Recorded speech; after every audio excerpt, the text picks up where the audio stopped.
सद्गुरूंचे पुण्यस्मरण, सद्गुरु नाम संकीर्तन,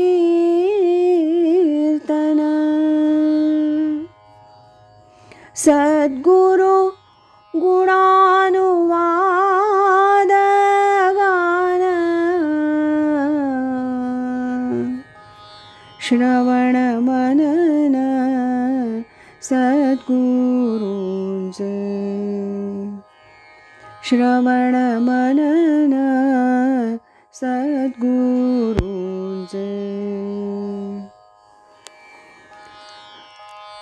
आज ऐकूया स्वामी स्वरूपानंद एक अलौकिक राजयोगी या ग्रंथातील प्रकरण 9 असे प्रसंग असे स्वामी याचा भाग 7.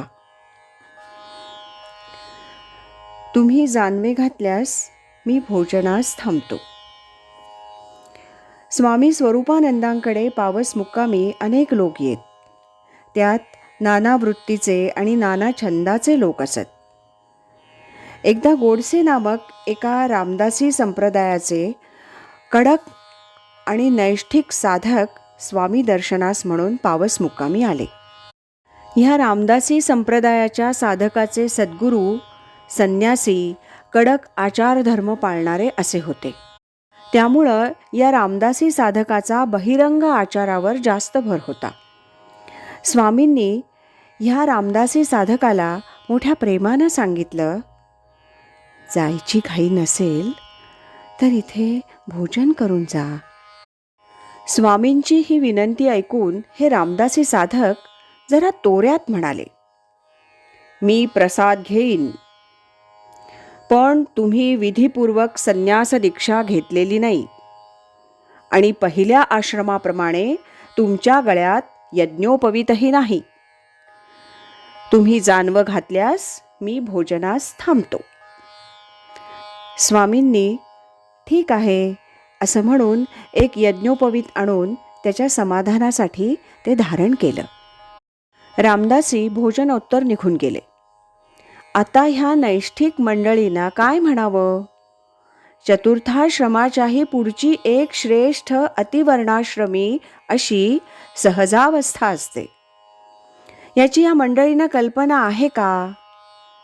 प्रभू दत्तात्रेयांनी पंचमाश्रमोयम असं ज्याला म्हटलंय त्या पंचमाश्रमाचं भूषण असे पावसचे स्वरूपानंद स्वामी होते. आणि गंमत अशी की ह्या रामदासी बुवांचे जे सद्गुरू ते परमपूज्य स्वामींना तसंच मानित. आता पुढचा प्रसंग. मला सिद्धी प्राप्त झाली आहे हे जेव्हा कळलं तेव्हा तिथेच थांबलो. स्वामी स्वरूपानंदांचे एक बालमित्र डॉक्टर बाबाराव देसाई यांनी थट्टेनं स्वामींना एकदा एक प्रश्न विचारला होता. अप्पा, तुम्ही एवढी मोठी साधना करता, तुम्हाला काही सिद्धी प्राप्त का झाल्या नाही? आम्हाला वाटतं तुम्हाला तशा काही सिद्धी प्राप्त झाल्याच नसाव्यात. यावर स्वामींनी त्यांना उत्तर दिलं होतं, सिद्धी वापरू नयेत आणि चमत्कार करू नयेत असा योगशास्त्राचा दंडक आहे, नव्हे तसं पथ्यच आहे. मला सिद्धी प्राप्त झाल्या आहेत, परंतु तशा त्या झाल्या आहेत असं जेव्हा मला कळलं तेव्हाच आणि तिथेच थांबलो झालं. आता चमत्कारांच्या बाबतीतच विचाराल तर सर्व चमत्कारच आहेत.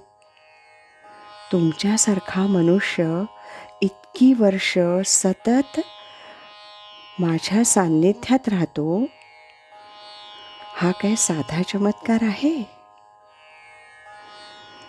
स्वामींनी त्यांचे बालमित्र डॉक्टर बाबाराव देसाई यांना दिलेलं हे उत्तर मोठं मार्मिक असं होतं.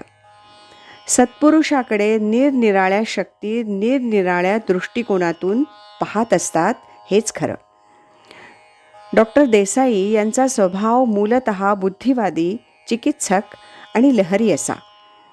त्यातून स्वामींचे ते बालमित्र म्हणून त्यांच्याशीच स्वामी इतकं मोकळं असं बोलत असत. असो, स्वामी स्वरूपानंदांना अनेक प्रकारच्या सिद्धी प्राप्त होत्या, निदान माझा तरी तसा अनुभव होता. स्वामीजींनी तब्बल 30 वर्ष तरी दीर्घ अशी सोहम साधना केली होती. पावससारख्या कोकणातील आडोशाच्या गावी स्वामी बरीच वर्ष सर्वसामान्यांपासून अगदी अलिप्त, दूर आणि गुप्त असे होते. ही सुद्धा एक दैवी घटनाच म्हणावी लागेल. अभ्यासे प्रकट व्हावे ह्या समर्थ उक्तीप्रमाणे अगदी पूर्ण असं झाल्यावरच स्वामी ईश्वरी इच्छेनंच प्रकट झाले होते. नंतर त्यांच्याकडे सर्वसामान्य मुमुक्षू जाऊ लागले. दर्शनेच्छू आणि मुमुक्षू यांचा असा हा मोठा संपर्क सुरू झाला, तेव्हा मात्र स्वामी स्वरूपानंद योगशास्त्राच्या भाषेतच लिहायचं झाल्यास केवळ वस्तू होऊन ठाकले होते. पावसला देसायांच्या घरातील एका खोलीत असा हा एक महासिद्ध आत्मबोधाच्या ओवरीत आत्मतृप्त असा होऊन, तुका म्हणे आता उरलो उपकारा पुरता, अशा स्थितीत अगदी उन्मनी अवस्थेत प्रकाशी प्रकाश होऊन असा पहुडला होता. स्वामी स्वरूपानंदांच्या जवळील अध्यात्मसिद्धीची प्रचिती ज्यांना यावयास पाहिजे होती त्यांना सारखी येत होती, आणि ज्यांना ज्यांना ती प्रचिती येत होती ती मुमुक्षू आणि साधक मंडळी सतत पावसला त्यांच्याकडे जात होती. यशोदेच्या घरी ओटीवर त्रैलोक्यनाथ बाळकृष्ण रांगत असत, म्हणून महर्षी नारद तिथं नेहमी जात असत. यशोदेला नारद नेहमी म्हणायचे, हा आमचा देव त्रैलोक्यनाथ महाविष्णू आहे. पण यशोदामाई मात्र नारदांना म्हणायची, काहीतरी म्हणू नका, हा आमचा मुलगा आहे. मायेच्या पोटी यशोदेला प्रत्यक्षात खरोखरच तिचा नसलेला असा मुलगा सुद्धा मुलगा वाटत होता. ब्रह्मर्षी नारदांनी मात्र त्या बाळकृष्णाला ओळखलं होतं. देवादिकांच्या बाबतीत सुद्धा असंच हे घडतं, मग संत, योगी आणि सत्पुरुष यांच्या बाबतीत घडेल तर नवल नाही. असं जरी असलं तरी खरा भक्त जसा देवाला ओळखतो, तसंच खरा साधक योगशास्त्रात अधिकारी असलेल्या खऱ्या सद्गुरूला निखालस ओळखतो. त्याला त्या ठिकाणी खऱ्या स्वरूपाची अशी गुरुप्रचिती येते. अगदी या नियमानंच योग्य अधिकारी पुरुषांनी, साधकांनी आणि भक्तांनी स्वामी स्वरूपानंद आणि त्यांच्या मागील गुरुपीठाला, सिद्धींना उत्तम प्रकारे ओळखलं होतं. आता आप्त इष्टांनी, मित्रांनी आणि ग्रामस्थांनी त्यांना त्या प्रमाणात ओळखलं नसेल तर तो संप्रदायाचा दोष नसून तीही एक लीलाच म्हणावी लागेल. असे प्रसंग असे स्वामी या 9व्या प्रकरणाचा हा होता भाग 7वा. उद्या ऐकूया याचा भाग 8वा.